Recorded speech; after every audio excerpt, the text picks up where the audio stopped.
For more into the energy situation in Europe and around the world, Gary Clyde Hufbauer is a non-resident senior fellow at the Peterson Institute for International Economics. Welcome to the show. Good to see you.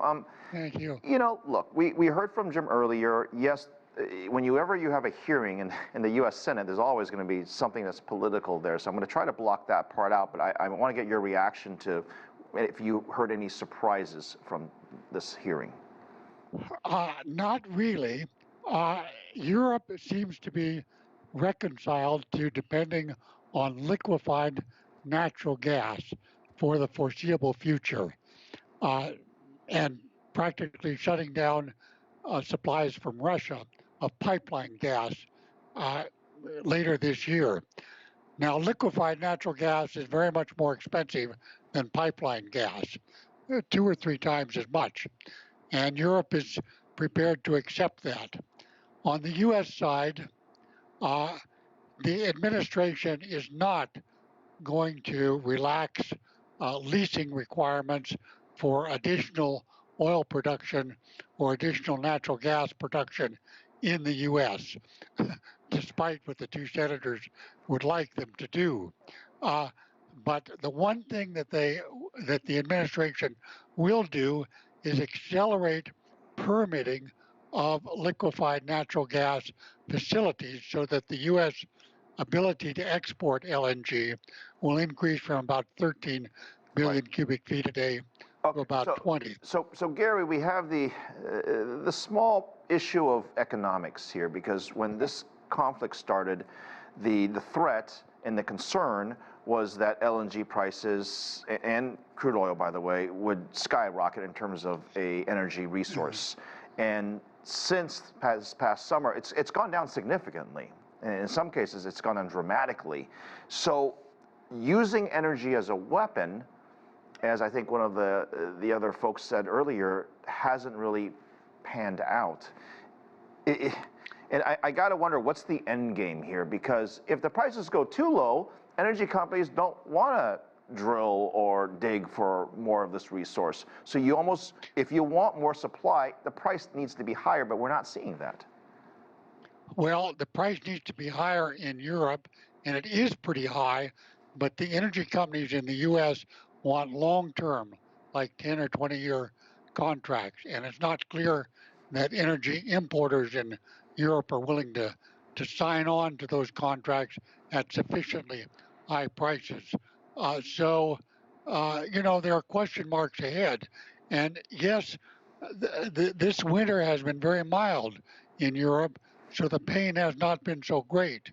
But, you know, that's probably not a normal winter, and the pain may very well be greater, you know, next winter. And that's what Europe is anticipating.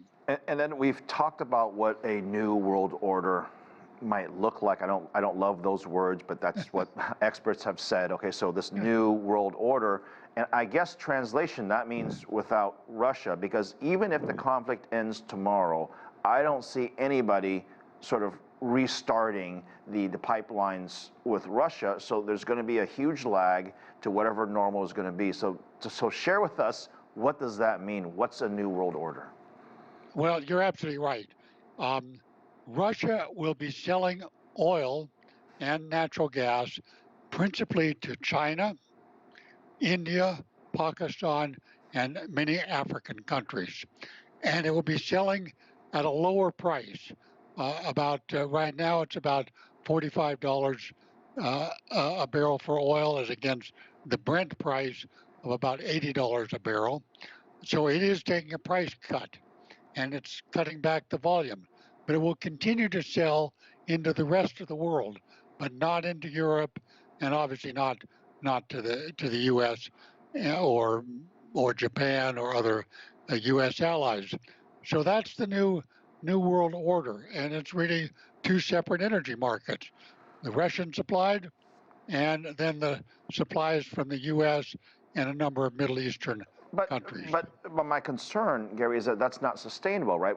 We have experts saying that for Russia to bring oil out of the ground, it's in between $40 and $50 a barrel, for example. And if they're selling for 45 or even 50, that's not a very profitable endeavor. On top of the fact they're putting more supply into the marketplace, which most likely would put more pressure for the price to go down. It's almost like a snowball-ish. Are we wrong about this issue? Well, hard to predict energy prices. You might be right. Russia is saying they're going to cut back a couple 100,000 barrels a day to try to bolster prices. I think the main impact at the moment is that Russia is running a very large fiscal deficit, a very like 10% of gross domestic product, because they're not getting the revenue, but they do have strong reserves of foreign exchange. So far they're not hurting too much on the with the oil controls that now exist. All right, Gary Hufbauer, thank you very much from the Peterson Institute of International Economics. I could talk for a long time on this. I guess one of the good byproducts is that people are thinking about greener energy if there's something positive out of this just very challenging situation. Thank you very much. Really appreciate the insights there. Hey.